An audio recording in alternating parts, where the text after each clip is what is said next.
त्यानंतर बघूया पुढली एक ब्रेकिंग बातमी। आगामी पावसाळी अधिवेशनात केंद्र सरकारकडून संसदेमध्ये मांडल्या जाणाऱ्या मतदारसंघ पुनर्रचना विधेयकाला शरद पवार यांची राष्ट्रवादी काँग्रेस पाठिंबा देणार असल्याच्या चर्चा सुरू झालेल्या होत्या। खासदार सुप्रिया सुळेंनी तसे संकेत दिल्याची ही चर्चा रंगली आहे। त्यामुळे राष्ट्रवादीनं सत्तेच्या दिशेनं आणखी एक पाऊल टाकलंय का असा सवाल उपस्थित केला जातोय। बघूयात या संदर्भातला एक सविस्तर रिपोर्ट।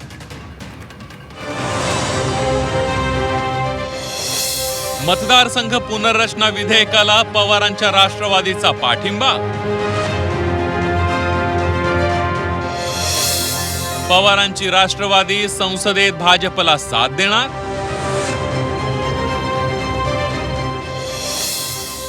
विरोधकांच्या इंडिया आघाडीत उभी फूट पडणार।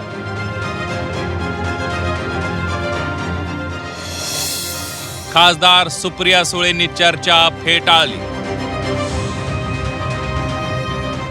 शरद पवारांची राष्ट्रवादी पावसाळी अधिवेशनात केंद्र सरकारची साथ देत मतदारसंघ पुनर्रचना घटना दुरुस्ती विधेयकाला पाठिंबा देणार असल्याची जोरदार चर्चा रंगली आहे। यामुळे शरद पवारांच्या राष्ट्रवादीनं राज्यात महायुतीसोबत सत्तेत सामील होण्याच्या दृष्टीनं आणखी एक पाऊल टाकल्याचं बोललं जात आहे। मतदारसंघ पुनर्रचना घटना दुरुस्ती विधेयकाला शरद पवार गट पाठिंबा देणार असल्याचं वृत्त सुप्रिया सुळे यांच्या हवाल्यानं प्रसिद्ध झालं होतं, ज्यानंतर महाराष्ट्रासह देशात विरोधकांमध्ये फूट पडल्याची चर्चा सुरू झाली। याबाबत जयंत पाटलांना विचारलं असता त्यांनी संसदेतील विधेयकांबाबतची जबाबदारी सुप्रिया सुळेंवर असल्याचं सांगितलं।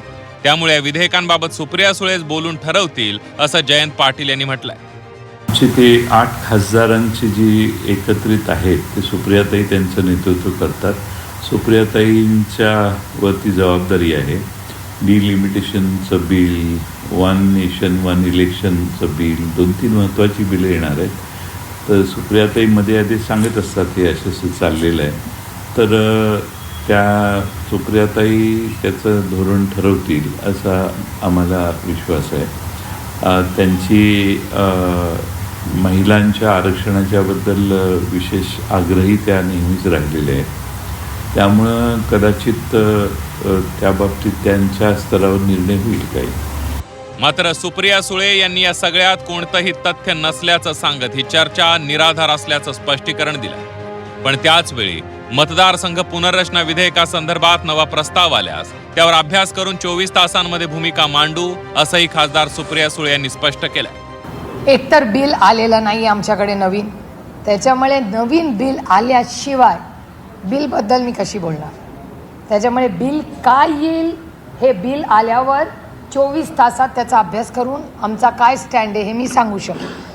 अन्याय होणार नाही ह्याची खबरदारी घेतलीच पाहिजे, कुठल्याच राज्यावर अन्याय होऊ नये। आणि म्हणून मी DMKचा आवर्जून उल्लेख केला, कारण का DMK पक्षाची माझं सविस्तर बोलणं झालेलं आहे आणि 50% सीट जर वाढणार असतील तर DMK ह्याचा विचार करायला, मी हो म्हणलेले नाही, विचार करायला आपण सगळे इंडिया अलायन्समध्ये बसूया, ही DMKची लाईन मी स्वतः ऐकलेली आहे। त्याच्यामुळे त्यांच्या ह्या सगळ्यांबरोबर चर्चा करूनच इंडिया अलायन्स एक मताने निर्णय घेईल। असं झालं त्याच्या आधी ना 50%चं आलं ना फॉर्म्युला आला आणि विधेयक पडलं, आणि त्याच्यामुळे नवीन विधेयक आमच्याकडे आलेलं नसल्यामुळे आम्ही विधेयकावर कसं बोलणार। राष्ट्रवादी काँग्रेस पक्ष शरदचंद्र पवार डिलिमिटेशनच्या बाबतीत जर गरज असेल तर सरकारने प्रस्ताव द्यावा। 50%चा जो कॅप आहे तो जर सगळ्या इंडिया अलायन्सची आणि योग्य आणि लोकप्रतिनिधी आणि मायबाप जनतेच्या हिताचा असेल तर आमची कुठल्याही विधेयकाला चर्चा करायची तयारी आहे, कारण काही लोकशाही आहे।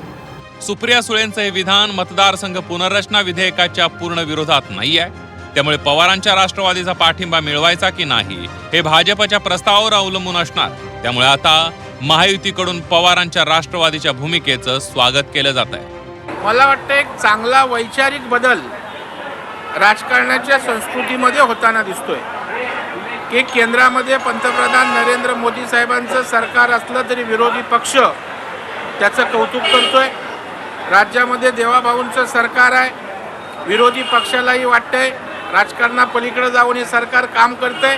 आणि मला तर वाटतं या विरोधकांच्या कौतुकातनं एक राजकीय संस्कृती त्या ठिकाणी पुन्हा एकदा पाहायला मिळते असं मला वाटतं। मागच्या वेळेस हे महिला आरक्षण विधेयक